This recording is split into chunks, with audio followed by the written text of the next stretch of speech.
नमो भगवते वासुदेवाय।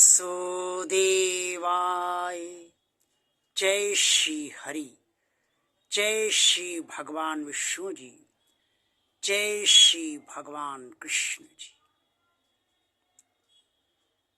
सर्वशक्तिमान परम परमात्मा भगवान श्री कृष्ण जी ने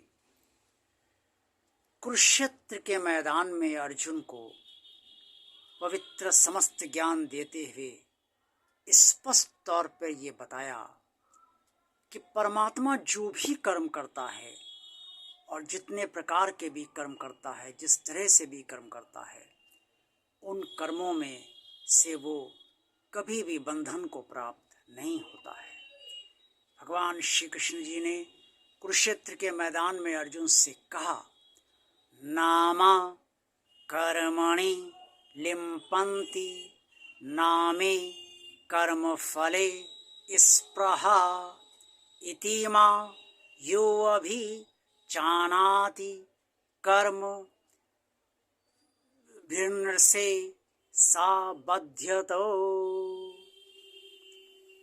श्रीमद् भगवद गीता के अध्याय 4 का ये श्लोक 14 मैंने आपके सामने उच्चारित किया है। भगवान श्री कृष्ण जी ने अर्जुन से कहा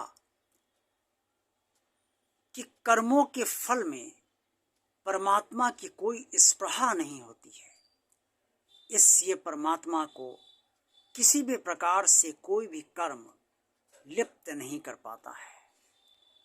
भगवान श्री कृष्ण जी ने यह भी कहा कि जो मनुष्य या जो भक्त मुझे इस तरह से तत्व से जान लेता है, वो भी कर्मों से कभी भी बंधन को प्राप्त नहीं होता है। सर्वशक्तिमान परम परमात्मा भगवान श्री कृष्ण जी ने जो कहा, उसे अब गहराई से समझने की बहुत आवश्यकता है।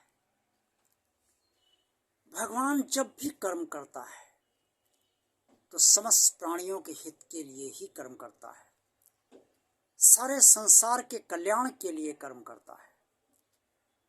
वो कर्म किस तरह से किए जा रहे हैं और क्या कर्म किए जा रहे हैं, क्या कर्म करने हैं, वो कर्म सही है या गलत, ये भगवान नहीं देखता है।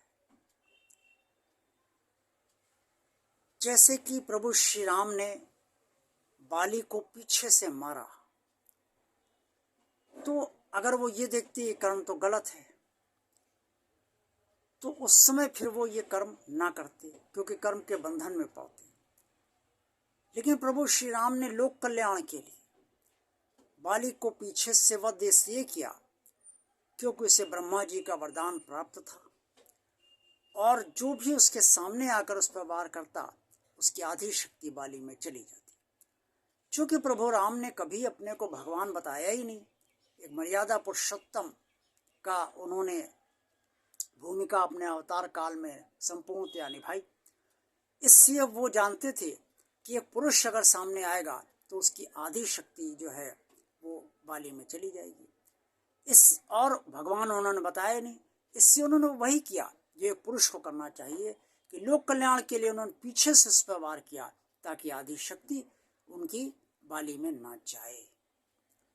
इसी तरह से भगवान श्री कृष्ण जी ने भी कई बार राक्षसों को नचाकर और कुछ इस तरीके से जो है वो मारा, जो समझा जा सकता है गलत था, लेकिन वो गलत नहीं था, क्योंकि भगवान श्री कृष्ण ने सर्वदा लोक कल्याण के लिए ही कार्य किया, संसार के कल्याण के लिए ही कार्य किया। महाभारत में भगवान श्री कृष्ण जी ने जब द्रोणाचार्य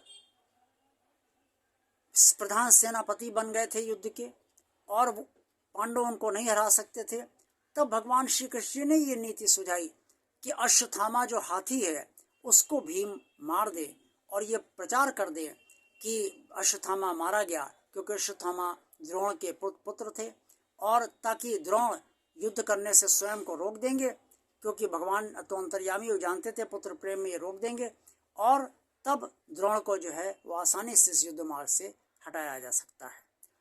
अब ये देखा जाए तो गलत कर्म है, लेकिन तब भी भगवान श्री कृष्ण ने करवाया क्योंकि जानते थे कि अगर द्रोण को रास्ते से नहीं हटाया गया तो पांडव ये युद्ध कभी नहीं जीत पाएंगे। और भगवान श्री कृष्ण युद्ध नहीं लड़े थे, वो तो पांडव के सारथी थे, प्रतिज्ञाबद्ध थे कि वो शस्त्र नहीं उठाएंगे और किसी के पक्ष में युद्ध नहीं करेंगे। इसी तरह से अंगराज कर्ण के बारे में भी जब भगवान श्री कृष्ण ने अर्जुन से कहा कि जब अंगराज कर्ण के रथ का पहिया धस गया और अर्जुन से कहा तीर चलाओ इसे मारो, तो अर्जुन ने मना कर दिया। तब उन्होंने कहा कि ये वही अंगराज कर्ण है जिसने अभिमन्यु को निहत्थे अभिमन्यु पर वार किया था। ये सुनते ही अर्जुन को क्रोध आया और उन्होंने निहत्थे अंगराज कर्ण पर जो पहिया निकाल रहा था अपने रथ का, वो जमीन से उस पर वार कर दिया और अंगराज कर्ण मारा गया। देखा जाए तो ये भी गलत कर्म है, और देखा जाए तो अर्जुन से भी गलत कर्म करवाया गया। लेकिन ना तो अर्जुन को इसका दोष लगा और ना भगवान को दोष लगता है, क्योंकि भगवान ने जो भी कार्य किया वो अपने हित के लिए नहीं किया। वो कर्म जो अर्जुन से करवाया वो अर्जुन के हित के लिए नहीं करवाया, वो इससे करवाया कि अंगराज कर्ण को अर्जुन के जरिए उसके कर्मों का फल मिले। और भगवान ने कर्म इसलिए किया ताकि ये महाभारत का युद्ध पांडव जीत सके, क्योंकि पांडव धर्म के पथ पर थे और धर्म की रक्षा और धर्म को विजयश्री सदा परमात्मा देता है।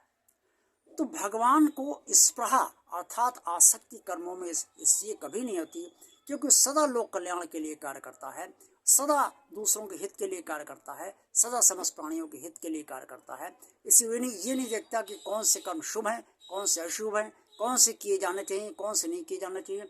वो ये देखता है किस तरह से प्राणियों के हित में कार्य किया जाए, संसार के कल्याण के लिए कार्य किया जाए, चाहे वो जैसे किया जाए। इसी तरह से भगवान श्री कृष्ण ने इसी श्लोक में आगे स्पष्ट तौर पर अर्जुन को समझाया है कि जो इस तरीके से, यानी कि जो भगवान का आपको अभी मैंने भगवान श्री कृष्ण की कृपा से बताया, उनके विशेष अनुकंपा से बताया, तो जो भक्त इस तरीके से जान जाते हैं या जो ज्ञानी जन इस तरह से परमात्मा का तत्व से जान जाते हैं, वो भी कर्मों के बंधन से नहीं बनते हैं और वो सिर्फ लोक कल्याण के लिए काम करते हैं, परहित के लिए कार्य करते हैं। तो जो भी परहित के लिए कार्य करेगा, लोक कल्याण के लिए कार्य करेगा, वो कर्मों के बंधन से नहीं बंधेगा। ना कभी वो ये सोचेगा क्या उसने शुभ कर्म किए हैं, क्या अशुभ कर्म किए हैं। कर्म किए हैं, चाहे वो शुभ हो चाहे शुभ हो, और ना उसने फल की कोई इच्छा की, उसने सिर्फ कर्म किए। उसने ये भी नहीं सोचा किया जाना चाहिए नहीं किया जाना चाहिए। लेकिन लोक कल्याण के हित के लिए जो कर्म किए जाते हैं वो चाहे जैसे हों वो किए जाने चाहिए। इसीलिए भगवान को भी कोई कर्म करने से पहले, कर्म करते वक्त, कर्म करने के बाद भी कोई इस आसक्ति कर्म में नहीं होती। इसीलिए कोई फल भगवान को बुरा नहीं मिलता है इसका, ना भगवान बुरा कोई फल अपने लिए बनाता है और ना कोई बुरा बनाने का आधार होता है। और जो भगवान के भक्त भगवान की कही गई बात का पालन करके लोक कल्याण के हित के लिए अपने कर्म करते हैं, वो कर्मों के बंधन से मुक्त हो जाते हैं। और जब कर्मों का बंधन ही नहीं है तो फल भी उन्हें किसी तरीके का बुरा जो है वो प्राप्त नहीं होता, यानी कि फल के बंधन से भी वो मुक्त हो जाते हैं। इसलिए जो भी कर्म आप करें वो लोक कल्याण के लिए करें, लोकहित के लिए करें, परहित के लिए करें। अपने बारे में जब स्वार्थवश कोई कर्म करेंगे या किसी के हित या किसी का हित आपके समझ में आए लेकिन तब भी स्वार्थ रहेगा, तो वो कर्म जो आप करेंगे उसके बंधन में आप अवश्य फंसेंगे। उसका फल आपको अवश्य जो है, अगर अच्छा नहीं किया है, बुरा किया है, तो उसका बुरा फल अवश्य मिलेगा। लेकिन बाकी कर्मों जो कर्म आप लोक कल्याण करेंगे उसके कर्मों के बंधन से आप नहीं बंधेंगे, और जब कर्मों के बंधन से आप नहीं बंधे तो उसका फल भी नहीं होगा। आज का ये वीडियो आपको कैसा लगा? अच्छा लगा है तो इसे लाइक कीजिए। भगवान और आप चैनल जिन लोगों ने अभी तक सब्सक्राइब नहीं किया इसे सब्सक्राइब कर दें। इस चैनल को ज़्यादा से ज़्यादा लोगों को शेयर कीजिए और अपने कमेंट्स बॉक्स में जो कुछ भी आप कहना चाहें वो अवश्य कहिए। ओम नमो भगवते वासुदेवाय। जय श्री हरि, जय श्री भगवान विष्णु जी, जय श्री भगवान कृष्ण जी। आप सबका कल्याण हो।